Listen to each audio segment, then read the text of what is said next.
আসসালামাইকুম। বাংলা সম্ভারে আরো একটি নতুন ক্লাসে আপনাদের স্বাগত।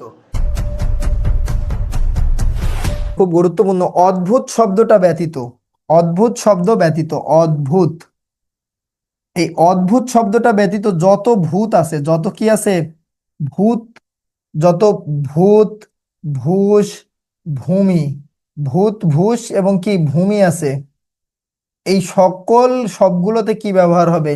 সবগুলোতে দীর্ঘকার হবে। ভূত, ভূষ, ভূমি সবগুলোতে কি ব্যবহার হবে? দীর্ঘকার ব্যবহার হবে। দেখেন, সব জায়গাতে দীর্ঘকার হবে। অদ্ভুত ব্যতীত, এই জীবন মানে জি বাংলা আছে না, জীবন মানে জি বাংলায় একটা সিরিয়াল ছিল না, ভূতু? এই ভূতু বানানটা ছিল রস্যুকার দিয়ে। কি দিয়ে ছিল? রস্যুকার, ভূতু। এখন বলেন তো, এই ভূত শব্দটা থাকলে কি দিয়ে হবে? দীর্ঘকার হবে। শুধু কোন শব্দটা বাদে? অদ্ভুত শব্দটা বাদে। অদ্ভুত শব্দটা বাদে। যেমন দেখেন, আমরা একটা শব্দ লিখি ভূমিকা, ভূমিকা। এখন এই ভূমিকা দ্বারা তো মাটি বুঝাই না, তাহলে তো এখানে রস্যু হওয়ার কথা ছিল। কিন্তু কেন রস্যু হলো না? কারণ এই যে ভূমি শব্দটা আছে, কি আছে এখানে? ভূমি শব্দটা আছে।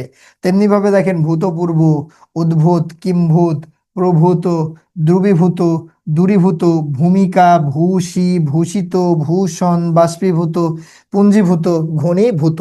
এইগুলোতে ভূত, ভূষ, ভূমি থাকার কারণে কি দীর্ঘ উকার, থাকার কারণে কি দীর্ঘ উকার।